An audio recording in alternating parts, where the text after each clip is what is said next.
ಕೃಷಿ ಮೇಳ ಅಂತ ಹೇಳಿ ಬಂದಾಗ ಒಂದಲ್ಲ ಒಂದು ರೀತಿಯಲ್ಲಿ ವಿಭಿನ್ನವಾಗಿರುವಂತಹ ಸ್ಟಾಲ್ಗಳನ್ನು ನಾವು ನೋಡೇ ಇರ್ತೇವೆ. ಆದ್ರೆ ಇನ್ನೊಂದು ವಿಭಿನ್ನವಾಗಿರುವಂತಹ ಸ್ಟಾಲ್ ಅಂತ ಹೇಳಿದ್ರೆ ನಮ್ಮ ಜೇನು ಹುಳುಗಳಿಂದ ಕಚ್ಚಿಸ್ಕೊಳ್ಳೋದು ತುಂಬಾನೇ ಈಸಿ. ಆದ್ರೆ ಜೇನು ಹುಳುಗಳ ಆ ಸವಿಯನ್ನು ಹೀರೋದಿದಲ್ಲ ಸಿಕ್ಕಾಪಟ್ಟೆ ಕ್ರೇಜ್ ಅಂತ ಹೇಳ್ಬೋದು. ಜೊತೆಗೆ ಈ ಒಂದು ಬ್ಯೂಟಿಫುಲ್ ಆಗಿರುವಂತಹ ಸ್ಟಾಲ್ ನಾವು ಇವತ್ತು ಕೃಷಿ ಮೇಳದಲ್ಲಿ ನೋಡಿದ್ದೇವೆ. ಅದೇ ಹನಿ ಪಾರ್ಕ್.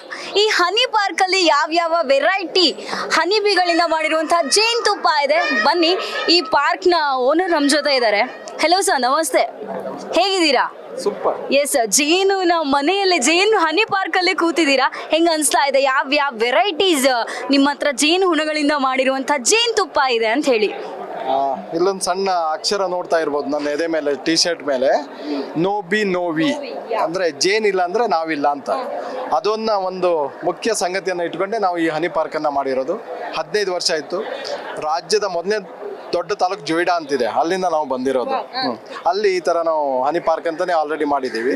ನಮಗೆ ಕೃಷಿ ಇಲಾಖೆಯವರು ಒಂದು ಒಳ್ಳೆ ಆಮಂತ್ರಣ ಕೊಟ್ಟರು. ಫಸ್ಟ್ ಟೈಮ್ ನಾವು ಕಾಡಿಂದ ನಾಡಿಗೆ ಬಂದಿದ್ದು, ಜೇನುಹುಳುಗಳ ಸಮೇತ ಬಂದಿದ್ವಿ. ನೀವು ಇಲ್ಲಿ ನೋಡ್ಬೋದು, ಬಂದವರಿಗೂ ಕೂಡ ಅದನ್ನ ಹನಿಯ ಒಂದು ರುಚಿಯನ್ನ ನಾವು ಕೊಡ್ತೀವಿ. ಯಾಕಂದ್ರೆ ತುಂಬಾ ಜನ ಪ್ಯೂರ್ ಆದಂತ ಜೇನುತುಪ್ಪ ತಿಂದೇ ಇಲ್ಲ. ಹಾಗಾಗಿ ಅವರಿಗೆ ಅದರ ರುಚಿಯನ್ನ ಕೊಡಬೇಕು, ಅದ್ರ ಜೊತೆಯಲ್ಲಿ ಅದ್ರ ಬಗ್ಗೆ ಒಂದಷ್ಟು ನಾಲೆಜ್ ಕೊಡಬೇಕು ಅನ್ನೋ ಉದ್ದೇಶದಿಂದ ನಾವು ಬಂದ್ವಿ. ಯಾಕಂದ್ರೆ 80% ಪಾಲಿನೇಷನ್ ಏನಿದೆಯಲ್ಲ ಅದು ಜೇನಿಂದನೇ ಆಗೋದು, ಇನ್ನು 20% ಬೇರೆ ಬೇರೆ ಇದರಿಂದ ಆಗುತ್ತೆ. ಹಾಗಾಗಿ ಅದನ್ನ ಒಂದು ಉದ್ದೇಶದಿಂದ ನಾವು ಇಲ್ಲಿ ಬಂದಿರೋದು. ಜೊತೆಲಿ ಒಳ್ಳೆ ರೆಸ್ಪಾನ್ಸ್ ಬರ್ತಾ ಇದೆ ಜನರಿಂದ. ಮತ್ತೆ ಬಹುಶಃ ಬೇರೆ ಎಲ್ಲ ಅಂಗಡಿಗಳಲ್ಲಿ ಅಷ್ಟು ಡೌಟ್ ಇದೆಯೋ ಇಲ್ಲ ಗೊತ್ತಿಲ್ಲ, ಜೇನು ತಗೊಳ್ಳಿಕ್ಕೆ ಬಂದಾಗ ಮಾತ್ರ 100 ಪ್ರಶ್ನೆ ಕೇಳ್ತಾರೆ. ಇದು ನಿಜ ಜೇನಾ, ಇದು ನಿಜ ಜೇನುತುಪ್ಪನಾ, ಈ ಕಲರಾ, ಅದು ತೆಳ್ಳಗಿದೆಯಲ್ಲ, ಇದು ದಪ್ಪಗಿದೆಯಲ್ಲ, ಈ ತರ ಸುಮಾರು ಒಂದು 15 ಬೇರೆ ಬೇರೆ ಪ್ರಾಡಕ್ಟ್ಗಳು ನಾವು ಜೇನಿಂದ ಬೈ ಪ್ರಾಡಕ್ಟ್ ಮಾಡಿದೀವಿ. ಹನಿ ಸೋಪ್ಗಳನ್ನ ಮಾಡಿದೀವಿ. ಈ ತರ ತುಂಬಾ ಸಂಗತಿಗಳನ್ನ ಇಲ್ಲಿ ಮಾಡಿದೀವಿ. ಇನ್ನೊಂದು, ನಾವು ಈ ಹನಿ ಪಾರ್ಕಿಗೆ ಬರುವಾಗ ಸೆಂಟರ್ ಆಫ್ ಅಟ್ರಾಕ್ಷನ್ ಅಂತ ಹೇಳಿದ್ರೆ ನಮ್ಮ ಅಪ್ಪು ಸರ್. ಸೊ ಏನ್ ಸರ್ ಇದು ಇನ್ನೂ ಸ್ಪೆಷಾಲಿಟಿ ಇದೆ ಅಂತ ಅಪ್ಪು ಅವ್ರದ್ದು? ಅವರನ್ನ ನೆನ್ಸ್ಕೊಂಡಾಗ ಮೈಯೆಲ್ಲ ಜುಮ್ಮಾಗ್ಬಿಡುತ್ತೆ. ಯಾಕಂದ್ರೆ ಅವರು ಜೊಯ್ಡಾಕ್ಕೆ ಗಂಧದ ಗುಡಿ ಶೂಟಿಂಗ್ ಬಂದಾಗ ನನ್ನ ಹನಿ ಪಾರ್ಕಿಗೆ ಬಂದಿದ್ರು. ಈ ಟಿ ಶರ್ಟ್ ಅನ್ನ ನಾನು ಹಾಕೊಂಡಿದ್ದೆ, ಅವ್ರಿಗೆ ಹೀಗೆ ಕೊಟ್ಟ ತಕ್ಷಣ ಅವರು ಅಂಗಿಯನ್ನ ತೆಗೆದು ನನ್ನ ನೋವಿ ಟಿ ಶರ್ಟ್ ಹಾಕೊಂಡ್ರು. ಕೊನೆಗೂ ಕೂಡ ಅವರು ಮತ್ತೆ ನೆನಪು ಮಾಡ್ಕೊಂಡು ಯಾವುದೊಂದು ಟಿವಿ ಸಂದರ್ಶನದ ಕೂಡ ಈ ತರ ನಾವು ಜೇನನ್ನ ಸಂರಕ್ಷಣೆ ಮಾಡಬೇಕು ಅಂತ ಮಾತನ್ನ ಹೇಳಿದ್ರು.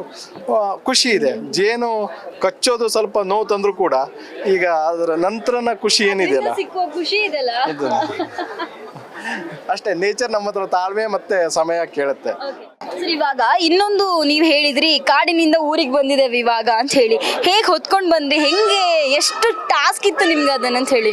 ಸರಿ, ಇದಿಷ್ಟು ಪ್ರಾಡಕ್ಟ್ ಅನ್ನ ಮಾಡಕ್ಕೆ ನನ್ನ 2 ಸ್ಟಾಫ್ಗಳಿದ್ದಾರೆ, ಇಲ್ಲಿ ಬಂದಿದ್ದಾರೆ ಈಗ.